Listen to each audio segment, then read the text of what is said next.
Hey guys, we are back in Christchurch, the LS12 property in Leeds right now. And if you remember, throwing back to about 3 or 4 months ago, this was the most dingy, it was a bit dingy and the most boring property that we had.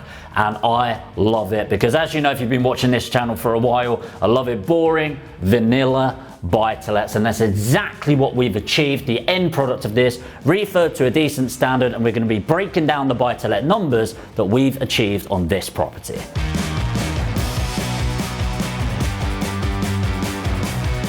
So as you can see from this room, if you remember, there were some shelves on the wall. It was a bit lumpy, the wall, if you remember looking down the side. There was damp down in that corner. And really what we've done to this and throughout is a boring vanilla refurbishment. So gone are the days, thank God, of the magnolia walls and cream carpets, although maybe we'll think that about white and grey in the future. But we've gone for a really basic contemporary look with simple grey carpets with underlay, so they're nice and spongy. And that's a really small thing, but you do feel the difference when you're going through. Whitewashed all the walls, cleaned it off. We've sorted out the damp there, which we'll cut away to in a moment. And then also, if you hear me mentioning doors every now and then, we get these doors in which are like an extra £4. Makes no real difference to the budget, but I personally feel adds a layer of quality to what we're looking at. And then again, with everything else, there's still some bits that we need to get done around the edges there. Just painting in this, which is sealed up the bits, and then the damp in that corner and the damp in this corner is now fully gone. Okay guys, so we're in the kitchen right now, and if you remember, I'd have to go around this because the layout of this was kind of strange. And if you remember, it came out here, we were going through the paperwork from hundreds of years ago where they bought the house for like 57 pence or whatever it was. And then we had the kitchen along here, and then a gap at the end there with all these weird tiles. And what we've done is just made it open. And when you've got a room, like this is actually fairly sizable as a room, but it's not massive. And when you want to add an impact of a room feeling larger than it is, just keeping it open, so as you're coming in, it's all this space coming there. What we'd probably do is put a bit of a table and chairs there. But this is a relatively simple Howden's kitchen. They're cheap and durable to put in. And I think they look really nice as well, especially with the sort of gloss impact that you have here and then the grey tiles in the background. And it actually leaves a really nice impact. The thing that I'm noticing as I'm going through, and this does piss me off a little bit, is the care at the end. And it's something that when you've got a build team in, it's really important to go around and either have yourself quality checking the end product post snagging, or get somebody else in, because I don't know if you can see on camera particularly well, it's not a big deal, but it's bits like that. You can even see it coming off as I'm going like that, you know, it's just cleaning up around that tile, and suddenly it just looks a lot nicer. And that's all you need to do on these things. There's some bits on the side here that you can do as well and scratch off.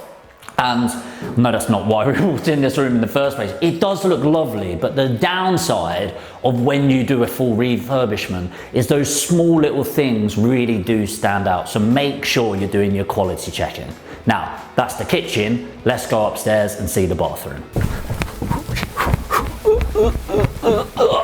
Leeds stairs are a killer. Right, let's jump into the bathroom. First thing really annoys me, just why have the light switch behind the bloody door? Again, me personally, this is like the small things that it doesn't really make a difference, but that could have been moved very easily and there's no need for it. But anyway, moving past that, the downsides for me, again, just going around, this is why you quality check. You'll be able to see this as you come in, but little bits there that you can scratch away with your nail. It's just not that difficult to do. And obviously you have like the back end of a sponge getting that off. But the good news is it does look nice. You know, it's been whitewashed, which is cool. Got some spots which look decent when they're on. And I really like little things like this where quite cheap to do, but it breaks away the room a little bit and adds some depth in there. So it's nice. It's pretty simple bathroom, but for this sort of property, and especially as a buy-to-let standard, it's pretty solid. And I'd say throughout this house, it is that boring vanilla buy-to-let with a bit of zest thrown in to stand out as a bit of a unique selling point for the potential tenant. The only downside that I'm seeing is not the quality of work, because the quality of work is good, just that little bit of care at the end where it just needs another day of people going around and just giving it a bit of cleanup and then presenting it to the market. Not a lot to say about this. This is a room, it's done. This is a room, it's also done. And this one's a dragon lair. No, it's also a room and it's done as well. So you can see in these 3 rooms, there's not a lot to be said. It's, especially this one, it's a very small room, okay? So 2 doubles, 1 single, grey, whites, and again, just little bits, just need tighten up, a little bit of a clean off just to give it that customer care. It's fine, I'm fine, I'm fine, I'm fine. All the way throughout, these small things stand out and actually add more value to it. And again, like I just said in the bathroom, the problem with making everything nice, actually it was in the kitchen, everything nice, is that you start noticing the little blemishes more. So when you do a refurbishment, just make sure you're going around it and just giving it that nice little clean so it's ready to be let out and make it into somebody's home. Okay guys, so I've got the numbers on here to break it down for you. And just a reminder, this is a buy, refurbish and refinance. So we ended up buying this in cash actually originally, with the idea of refurbishing it and refinancing it. Now, a lot of these we will purchase in cash, because when you're using a mortgage to do this, which you can by the way, you just have to factor in early redemption charges, also known as ERCs. And normally if you're refinancing within 2 years of the original purchase, at this level, you're probably going to pay a couple of grand. Just something to factor in. So we bought this cash, £107,500. Buying cost 4,225. Refurbishment, originally we were hoping for about 16,500, but we've ended up being up to 19,000. This is a mixture of a couple of things. Number one, our lads and girls on site being a little bit more busy than normal, because we've got a lot of projects going on with clients through APG, Aspire Property Group, and the fact that materials have gone up about 42% in the last year. And we could have factored that in a little bit more, if I'm completely honest. So my screw up on that one. So refinance is going to cost us £500. All in, we're looking at 131,225,000. We just had the value around on this property and it's valuing at 145,000. So it's nice that we've got that added equity in there. It's not crazy, by the way, and people always think about property as get all of your money out, do this. Actually, you really don't need to worry about that. We've got added equity in this of 13,775, money left in. So my actual cash on refinance that's going to be left in this property is £22,475. The rental on this has given it a nice boost. So in and around Leeds, the rental market is insanely good. So I think this should have achieved about £750. But now with the interest that's coming, we're looking at £795, which for an LS12 3-bed mid-terrace postcode is insane. Insane. So it's a really great level.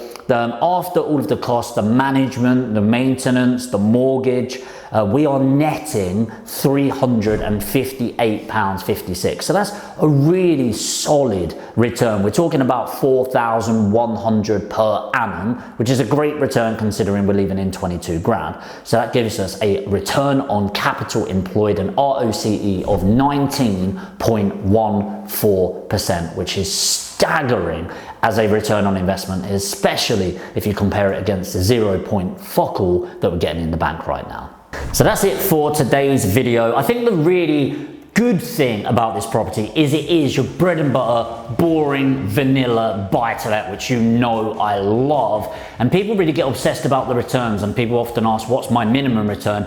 Personally, if it reaches an 8% return on my capital, that is a really good project, and then you've got the capital growth. The thing that I don't like about this property is the lack of care at the end of it, and I know it's my property, so it's on me, but Or I'm going to make sure that I've got the guys and girls around, just coming around, giving it a clean, giving it a fresh lick of paint on the bits that haven't been patched properly, and that's what I'm going to be moving forward with. But what I'm interested to hear from you is, if this were your property, would you refinance it like I am to get the 19.12%, 14% on the return on capital, or would you sell on the property to realize your profits? And what did you like about the property, and what would you have done differently? Hope you've got value from this. If you have, make sure to smash the like button. And if you are new to the channel and you want to find out more about scaling your property portfolio, then make sure to hit the subscribe and the notification bell, and I'll see you in the next video.